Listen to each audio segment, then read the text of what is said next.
Hey, welcome back to the show. Now it's time for our rapid fire segment. It's a new segment. We hope you enjoy it. I'm here with Dan and Martin. Dan, we'll start with you with our first question. Should Blake Griffin be an All-Star? Yes, I think he should be an All-Star. He's been putting up great numbers. He's been very exciting. And that's kind of the point of the All-Star game, to show off the most exciting players in the league right now. Martin, what do you think about that? I think Blake Griffin has been an exciting young player, and he'll probably be a great All-Star someday. But I think the All-Star game is to show the best players, and I just don't think he's the best forward in the West right now. I think someone that got overlooked was LaMarcus Aldridge. Brandon Roy was out for a significant time, and LaMarcus Aldridge put the Trailblazers on his back and has carried them to be a decent team in the West and probably push them to a playoff team. All right. Now, who do you think is the best team in the NBA right now? Moving on to question 2. The best team in the NBA right now has to be the Boston Celtics. You know, they may not have the best record like the Spurs, but they didn't have Kendrick Perkins for the first good first portion of the season. Now with Kendrick Perkins back, they're getting better and healthy, and I think they'll make a strong contention in the Eastern playoffs. And I don't think Miami's going to be a problem, and we'll see how Chicago does coming out in the second half of the season. Dan, who do you think is the best team? I think the San Antonio Spurs are the best team right now.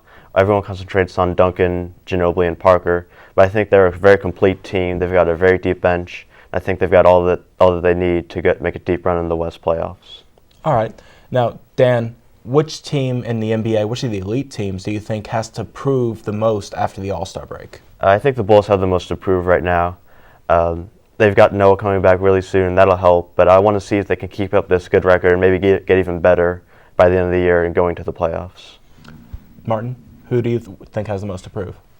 I think the Lakers have the most to prove. They've kind of fallen really hard in the last couple of weeks going into the All-Star break, losing to Cleveland the other night. And I think if they want to make this three-peat, they need to show their veteranship. They're the same. It's pretty much the same team from the finals, and they're playing horrible. Ron Artest isn't playing defense. Kobe's making bad decisions, and Pau Gasol has been kind of invisible this year. So the Lakers need to really show that they're the best team in the West, like they think. Very solid points. Now, who do you think is the best team in college basketball? I think the best team in college basketball, though it pains me to say this, is the Longhorns. They have the deepest bench, and right now, without a true dominant team in college basketball, I think they're poised to make the best run in the tournament. They use pretty much 10 of their 12 players on a regular basis, and no one else in the college basketball has been doing that. Dan, he says the Longhorns. Who do you got? I got to say Ohio State. They've got one of the best players in the country in Jared Sullinger. They've got a pretty easy run in the Big Ten. There's no real other contenders there, besides Wisconsin, I guess. And I think they've got a really good chance to get a 1 seed and also make a good run to the Final Four. All right. Now, they've expanded the NCAA even more this upcoming season. There's going to be 4 play-in games. So does it kind of feel like the regular season for the NCAA basketball has become a little bit obsolete? No, I don't think so. I think you need that big regular season to become a better team, and it just helps you figure out who your best guys are, who should be on the bench, and I think it's really important to have the regular season. Martin, what do you think? I think the regular season is obsolete. I mean, you go back to the Ohio State-Wisconsin game. That was a huge game in terms of magnitude.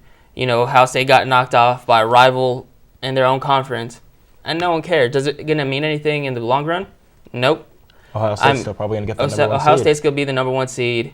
They'll probably win the Big Ten tournament. I just think that the regular season is just practice for the tournament. It doesn't matter anymore. There's no big games. The only big games during the regular season in college basketball are the rivalry games.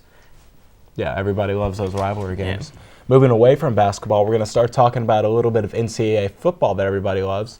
And the number 1 recruit, Devon Clowney, said that he's going to sign in South Carolina. Do you think that makes South Carolina the favorite to win the SEC next year? Of course it does. With so many of the big names in the SEC leaving for the NFL this year, South Carolina won the SEC West or SEC East.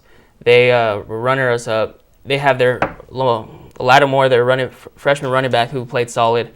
Now they have an awesome defensive end. They're poised to take control of the SEC. The SEC is kind of wide open as of right now with all the big names leaving, like Urban Meyer from Florida. So I think Jadeveon Clowney makes South Carolina the favorites by far. What do you think? I don't think they're the favorite to win the SEC. Like, sure, they can win the East maybe easily, but he's just one defensive player on one team. And I think there's still good teams like Alabama and LSU in the West that can still make a good chance. They still have a good chance to win. Alrighty. Now, moving to the professional ranks, you saw the Packers win, but is Aaron Rodgers up there in the same ranks with Peyton Manning and Tom Brady in terms of quarterbacks? Yes, I think he really is. We all saw how much the Packers were decimated by injuries when they lost Jermichael Finley and Ryan Grant, and he still carried them on his back, and he still put up great numbers. And I think he's on with those quarterbacks who can just carry their teams to the playoffs every season. What do you think, Martin? I think people are giving Aaron Rodgers that elite status a little too quickly. We got to remember, Tom Brady and Peyton Manning have been doing this for a long time. Although he had a good season, he's helped out by a magnificent defense. And I think their defense has kind of, especially in the Super Bowl game, didn't get as much credit as they deserved. But Aaron Rodgers is good. He's just not elite. I wouldn't put him up there quite yet. Alrighty. And let's talk about the games. So one of the agreements that we're talking about here moving into next season is how many games should there be in the NFL for their season? I think they should keep it with the 16-game season. A lot of the players don't want to go to 18 games and for risk of injuries and stuff, and I think they're right. I think if we have 18 games, it is going to start washing out the importance of certain games in the middle, and we're just going to have a lesser quality of game. I think 16 is a good number right now. If they want to take anything away, they should just take away from a couple games from the preseason. But they shouldn't mess with the 16-game schedule. Do you agree, Dan? Yes, I do agree. I think for all reasons Martin listed, like injuries that hurt teams a lot during the regular season now, it'd be increased a lot more. And I think that coaches don't really want to deal with getting more players to deal with an 18-game season. The roster size would have to expand for that. And so there'd just be a lot more evaluation that might be kind of difficult. Alrighty. And now we're going to be talking about one more thing. Did the Cardinals make the wrong move by not getting this Pujols deal done before spring training? It's kind of been a big deal, but they didn't get it done. He's going to go into free agency, it looks like. Martin? Or Dan, what do you think? It's absolutely the wrong move by the Cardinals. They probably should have given him the money that he wanted. He is by far the best player in baseball right now. Maybe Alex Rodriguez is number 2. And he defines the Cardinals right now, and if they don't get him signed up after the season, it's just going to be a huge loss to their team. Martin, what do you think? Was it the right move? I think they made the right move. I mean, Pujols is a big part of the St. Louis and a big part of the Cardinals franchise.